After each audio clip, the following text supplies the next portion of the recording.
बिस्मिल्लाहिर्रहमानिर्रहीम। अस्सलाम वालेकुम। मेरे चैनल कानून क्या कहता है के साथ हाज़िर खिदमत है।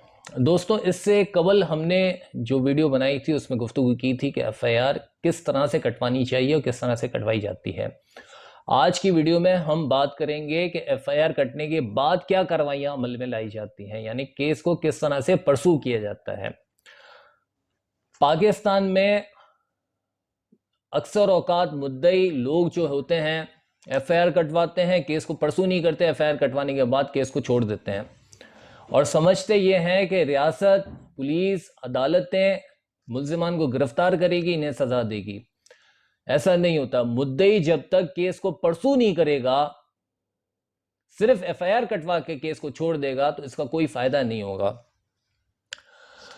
दोस्तों, एफआईआर कटवाने के बाद केस इन्वेस्टिगेशन डिपार्टमेंट के पास जाता है और मुत्तालिका आईओ से मुराद इन्वेस्टिगेशन ऑफिसर जिसको ये केस सौंपा जाता है, वो मुद्दई को तलब करता है या खुद उसके पते पर जाता है और उसका स्टेटमेंट रिकॉर्ड किया जाता है।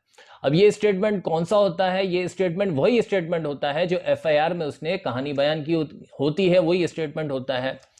तो फिर दोबारा से आईओ के सामने इस स्टेटमेंट को रिपीट करने की क्या जरूरत होती है? वो ये जरूरत होती है कि जब एफआईआर कटती है, इसके बाद केस जब ट्रांसफर ऑपरेशन डिपार्टमेंट से इन्वेस्टिगेशन डिपार्टमेंट को जाता है और इन्वेस्टिगेशन डिपार्टमेंट जब अपनी तहकीकात का आगाज करता है तो इसमें 2-4 दिन लग जाते हैं।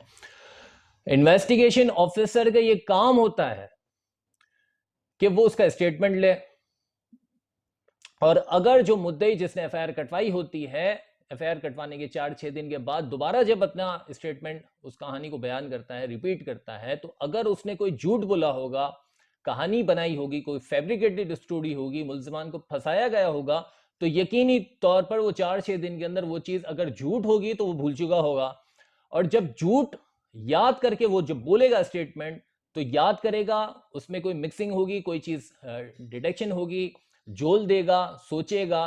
तो ये सारी चीजें इन्वेस्टिगेशन ऑफिसर, क्योंकि उसका ये रोज का काम होता है, तो वो भाप लेता है।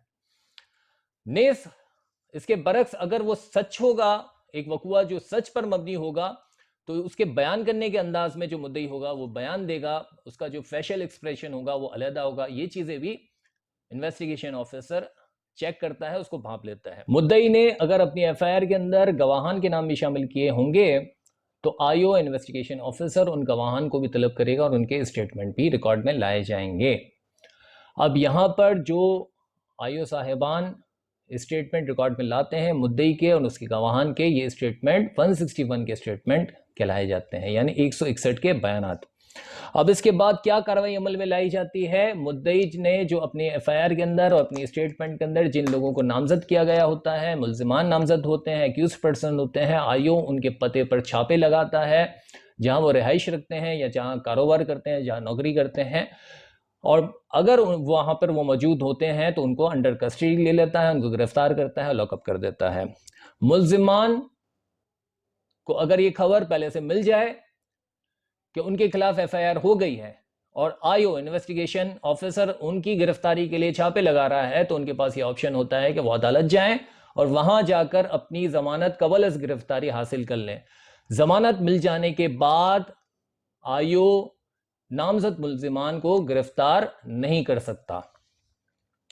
पाकिस्तान में ये सहूलत मुल्जिमान को कि ये खबर उनको मिल जाती है कि उनके खिलाफ एफआईआर हो गई है, ये आईओ खुद ही फराम कर देते हैं और इसके एवज में वो रिश्वत भी ले लेते हैं। अगर रिश्वत ना दी जाए तो मुल्जिमान के लिए दूसरा ऑप्शन होता है कि वो 2-4 दिन जेल की हवा खा लें या फिर वो एब्सकॉन्डर हो जाएं, रुपोश हो जाएं, भाग जाएं, मफरूर हो जाएं।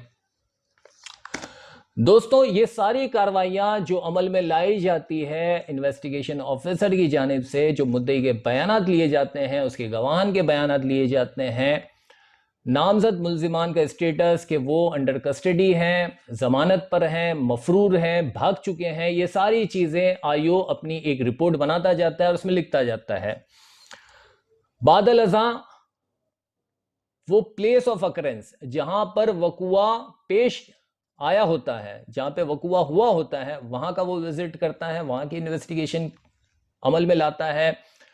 आबादी का एरिया है, रिहायशी इलाका है, बाजार है, सुनसान इलाका है, मेले वकू क्या है, कहाँ कितना फासला है, ये सारी चीज़ें जाता है और ये अपनी तहरीर में अमल में लाता है। वहाँ जाकर अगर रिहाइश होती है या मार्केट होती है, लोगों से पूछता है कि फ़लाँ दिन फ़लाँ वक्त में जो वाक़या पेश आया, आप वहाँ मौजूद थे, आपने ये वाक़या अपनी आंखों से देखा नहीं देखा, ये सारी चीज़ें वहाँ जाकर वो कार्रवाइयाँ अमल में लाता है दोस्तों। और आखिर में जाकर वो अपनी एक मुकम्मल रिपोर्ट मुरतब करके उसे अदालत के अंदर पेश करता है और ये रिपोर्ट पुलिस रिपोर्ट कहलाती है, 173 सीआरपीसी की रिपोर्ट कहलाती है और ये रिपोर्ट अदालत के अंदर आईओ को 15 दिन के अंदर जमा करवानी होती है। अगर वो अपनी ये पुलिस रिपोर्ट 173 की रिपोर्ट 15 दिन में मुकम्मल ना कर सके तो अदालत में हाजिर होता है और मज़ीद 2-4 दिन की रीज़न बताता है कि क्यों उसने 15 दिन के अंदर 2 हफ्ते के अंदर ये रिपोर्ट नहीं बनाई है और इल्तिजा करता है अदालत से कि उसे मज़ीद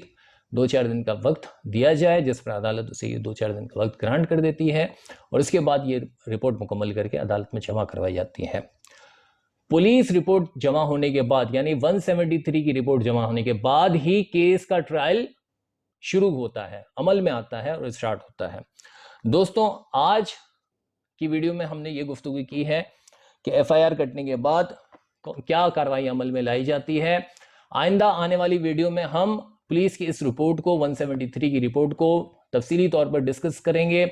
चालान क्या होता है, ए क्लास की, बी क्लास की, सी क्लास की पुलिस रिपोर्ट क्या होती है और कौन सी रिपोर्ट मुद्दई के केस को कमज़ोर करती है और पुलिस की कौन सी रिपोर्ट मुद्दई के केस को मजबूत करती है, इस पर हम गुफ्तगू करेंगे। आज की वीडियो देखने के लिए शुक्रिया। इंशाल्लाह अगली वीडियो में फिर मुलाकात करेंगे, तब तक के लिए अल्लाह हाफ़िज़।